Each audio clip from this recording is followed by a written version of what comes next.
Load shedding এর সবশেষ পরিস্থিতি জানাতে রাজশাহী এবং বগুড়া থেকে সরাসরি যোগ দিচ্ছেন সহকর্মীরা। শুরু দিয়ে যাব রাজশাহীতে মুর্তজার কাছে। মুর্তজা, কি অবস্থা রাজশাহীর বিদ্যুৎ পরিস্থিতির এবং সবশেষ কি তথ্য আছে আপনার কাছে, বিস্তারিত জানাবেন।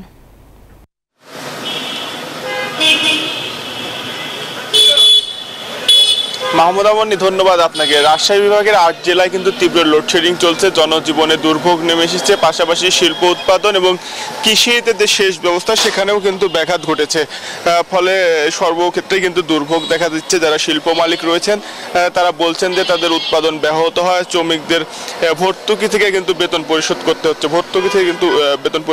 এবং আমরা রাজশাহী বিদ্যুৎ সরবরাহকারী প্রতিষ্ঠানের কর্মকর্তাদের সাথে কথা বলেছি। তারা বলেছেন যে 8 জেলায় যে চাহিদা রয়েছে তার 5 ভাগের 1 ভাগ কিন্তু ঘাটতি রয়েছে, ফলে লোডশেডিং কিন্তু কাটিয়ে ওঠা যাচ্ছে না। এবং আমরা বিভাগীয় কমিশনারের সাথে কথা বলেছি, তিনি জানিয়েছেন যে সমস্যা কাটিয়ে ওঠার ব্যাপারে তারা দ্রুততার সহিত চেষ্টা করছেন। তবে যারা বিশেষজ্ঞ রয়েছেন তারা বলছেন যে দেশীয় উৎপাদনের উপর গুরুত্ব না দিলে স্থায়ীভাবে লোডশেডিং এর যে সমস্যা সেই সমস্যার সমাধান হবে না।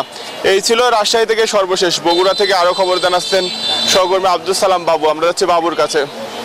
এনজিওর কিস্তি প্রথমবার বিকাশ পেমেন্ট করলেই 20 টাকা ইনস্ট্যান্ট ক্যাশব্যাক।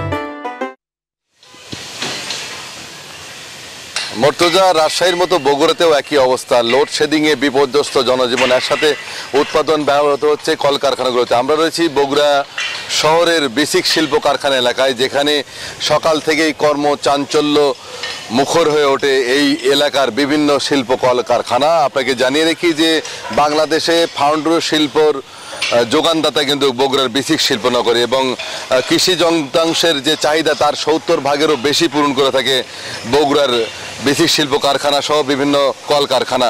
তো সেখানে যখন বিদ্যুৎ থাকে না তখন কিন্তু উৎপাদন একেবারেই কমে যায় এবং শ্রমিকরা বসে থাকে। গতকালও বিকেল 5টা পর্যন্ত, সকাল 9টা থেকে যে বিকেল 5টা পর্যন্ত শ্রম ঘন্টা, সেই সময়ের মধ্যে কিন্তু 3 থেকে 4 ঘন্টা তারা বিদ্যুৎ পেয়েছে, বাকি সময় শ্রমিকদেরকে বসে থাকতে হয়েছে। যার কারণে যদি এভাবে বিদ্যুতের লোডশেডিং চলতেই থাকে উৎপাদন ব্যাহত হবে, পাশাপাশি ব্যাংক ঋণের বোঝা বাড়তেই থাকবে বলে মনে করেন এনকার শিল্প কারখানার উদ্যোক্তারা।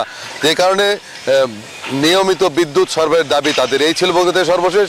ফিরে যাবো স্টুডিওতে। মনি বাবু, আপনাকে ধন্যবাদ যুক্ত হওয়ার জন্য।